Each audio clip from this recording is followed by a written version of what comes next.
I don't know if people realize this, that this was the longest primary in Virginia history. So we're proud that we show we had a lot of staying power after a cold start back in January. It was a very cold January, and we had to get basically going.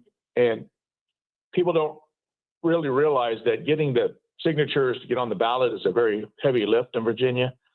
We had to get over 19,000 signatures. So anyway, it's a great honor and a pleasure to be here with you. And I hear your son's in the studio with you as well. So please give him my best. Absolutely. In fact, he has a question he wants to ask you a little bit later, but I wanted to let the people of Virginia get to know you.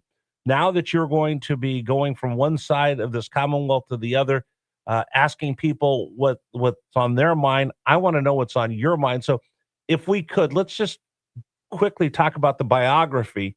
The resume is so impressive. I'm honored to speak with you. Tell people about yourself, where you're from, your career, and who you are. Well, I am the son and the grandson of two immigrants from the opposite sides of the world. My father was born in Hawaii. He was the son of two immigrants from Japan. Around 1905 is when they came to the U.S. to work basically in the sugar fields, backbreaking labor. And I didn't learn much about this just because we don't have a lot of records on immigrants that came in from Asia, but I was able to find it now with on the internet. And my mother was from the Netherlands, and she didn't become an American until 1997. But my father was the youngest of about 9 kids, and his immediately older brother was killed in the Korean War. And because of that, they would not have my dad go to Korea to deploy there because they didn't want, two sons from the same family being killed in the same war. So they ended up shipping him off to Europe to be part of the occupation forces. And he ended up getting a motorcycle, and apparently he got around and met my mother there. And so I'm one of 6 kids that they had that they raised all over the world and the U.S. as my father continued to serve in the military. So I'm what they call an Air Force brat, the dependent. And we lived Japan and Germany and throughout the United States. But they decided when it was time to retire and settle down that they loved the Hampton Roads area of Virginia so much. So we've been from Hampton Roads pretty much since the early 70s. And neither one of my parents had gone to college.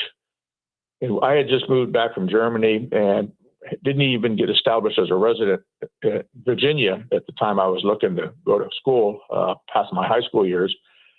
And it turned out to be a tough thing because, without residency, no state will claim you for in-state tuition. But I was fortunate enough to get an offer to go to West Point. I knew what a great opportunity that was, especially since it was free. And so I worked really hard. I ended up graduating first in my class out of over 1,400 entering cadets that year. And so that got me off to a pretty good military career. And 41 years later, and 4 combat tours later, I retired. And not too long ago, I decided that the real leadership of this country was in politics, and I saw things that were going on in this country. So that's what led to my decision to finally enter the fray again. The general also has a degree from Harvard Law and a Master of Public Policy from the Kennedy School of Government at Harvard as well, where he went twice as a MacArthur Fellow. So, like I said, the resume is incredible. What do you like away from service in the public eye? The family? What do you enjoy? Hobbies, things like that. Well, I'm a DIY guy, and after about 7 straight months on the campaign trail, I joked with my wife. I finally had a chance to go to Home Depot. We passed so many Home Depots driving all over the Commonwealth, but we never had time to stop at one. And a lot of people don't understand that when you're running for office, you still have a lot of things you need to do on the private side. And thanks for the question. And so I basically take care of my yard, mow my own lawn, do my own projects, maintain the house.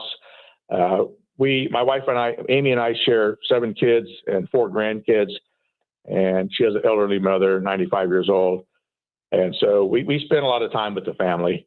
And so we're trying to make it for some lost time now that we have a few days. But actually, later today, we're heading to the Southwest and all the way down to the North Carolina border. after we go meet some patriots just to the east of Roanoke. So we pretty much got one day off, and it's good to be getting back into the fray again. Let me go down this rabbit hole with you for the Home Depot and doing it yourself.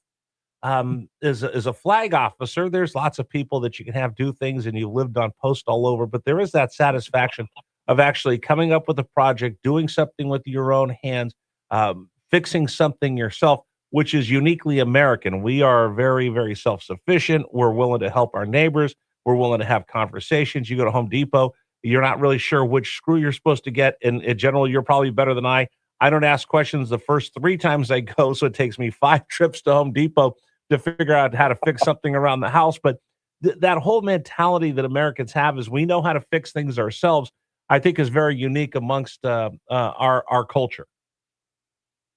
I agree with you 100%. You know, I think Americans are by nature productive. There used to be a term called Yankee ingenuity.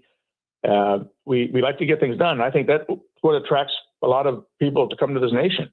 And so one of the things I want to do, I say one of the things that's so fundamental to what made America great is basically get back to the culture, the values, and make sure that we don't have people coming in like this emerging DSA, the socialism that's emerging in this country. People who have actually lived in social societies know that system doesn't work. It sounds good on paper, but it doesn't work out in the end.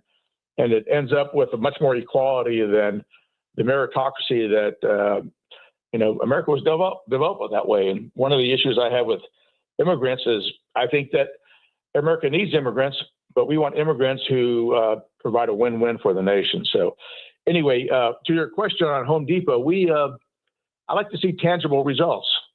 And, with the campaign and the other areas I've worked in, the law and even the military, is sometimes you don't see the tangible benefits of all the work that you put into it. So just being hands-on with stuff, you can see tangible results. And that's what makes it so satisfying to me personally. We're talking right now and getting to know Bert Mizusawa, who's going to be running for the United States Senate, Republican side, against Mark Warner. I'm just going to ask you this candid question. You've served your country. You've worn our cloth and served with such distinction. And I mean, I could look up and down your resume, all the ribbons that you've earned. You've done your part. Why are you stepping forward into this arena to do more? You've done everything and more than I've ever done, but you still have this need to serve. Why? Well, first of all, Rich, I want to thank you for the service that you're providing, getting the word out to the people of the greater Richmond area. So I spent 41 years in uniform, 4 combat tours, served all over the world, many different countries, and I served on many borders. I lost soldiers on borders. My soldiers made the adversary lose their soldiers on borders. And I was looking back and thinking, you know what? I spent all this time protecting the other nations and their borders and their liberties. And then I came back, and Amy and I were watching TV, and we saw what was going on in our country from within. And I said, as hard as it is to run for office, and it's very difficult, by the way, that it was much harder for us to sit at home and watch what was going on in the Commonwealth and the nation. It was easier for us to get in, quite frankly, because we're fighters. But when we got a call to get into the race, it was too late at that point. It wasn't on our plans, definitely. I thought we had people that had already entered. But when we got the call to get in, we decided that it was much harder for us to stay out than to get in. But we only had about 24 hours to make a decision because it was late in the game. And we both it was a joint decision. And so we decided that it was worth the fight, even though we knew it was going to be a tough one. We came in with eyes wide open. And what surprised us was the great outpouring of support that we've gotten from all 4 corners of the Commonwealth. And we built up a lot of momentum. The primary victory was overwhelming. And ever since then, we've gotten so many messages in that, it's been hard for us to keep up with the schedule right now, but we're going to do our best. Well, first of all, let me just say thank you to Amy for getting into this thing, because it's your spouse is going to be your biggest ally that you have in your sense of normalcy throughout this circus that you're about to jump into. Dave, let me go one extra second here, sir, if you don't mind. Rigney, my son, he's getting ready to leave tomorrow. He'll rejoin his ROTC detachment as a Marine option for Navy ROTC. He wanted, if you don't mind, wanted to ask you one question. Okay, go ahead. Thank you. Good morning, sir. I just wanted to ask you, is there anything that you know now that you wish you had known when you were a JO? Meaning junior officer for those that are listening to the audience. Yeah.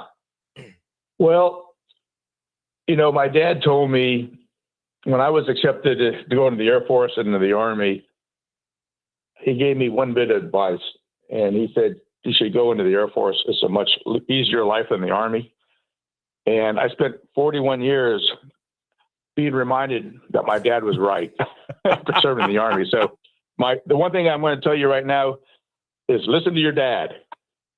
Yes, sir. You know what? Can I get that tape right now? Because I'm going to make that my answering machine, and I'm going to make that my ringtone. Sir, I did it for you. I did it for you, Rich, Hey. and all the dads out there. Hey, and you're doing it for us. That it would be easy for you to enjoy your retirement. It's well deserved, but the fact that you're not done serving this country makes me feel good. Yesterday, Riggs and I were up in Mount Vernon at the Young Americans Foundation, spending time with George Allen and Governor Scott Walker, and we saw Boris Johnson and Ben Shapiro and a bunch of others. Nice. And it made me feel so great about this country. And listening to your story, same thing. I was a sports talk show host and a sports announcer. I couldn't stand on the sideline anymore. I had to jump back into the fight. So you're inspiring me, and I can't wait to see what happens in this campaign. We're going to have you on as much as we can. BertForSenate.com if you'd like to find out more, donate to the general. And we just want to thank you for coming on the show. It was great getting a chance to meet you. I wish you the best of luck, and we'll be talking to you throughout the campaign. Thanks so much again, Rich. Really appreciate it. Absolutely. Thank you so much. Bert Mizusawa, who will be running for United States Senate against Mark Warner. We'll have Mark on the program as well. It'll be an interesting race to have the difference between the two that want to represent the Commonwealth of Virginia. All right. Today's program is brought to you by our friends at Lester by Adolph. Lester by Adolph. Riggs, you know them. We went in, saw Robin and Daniel.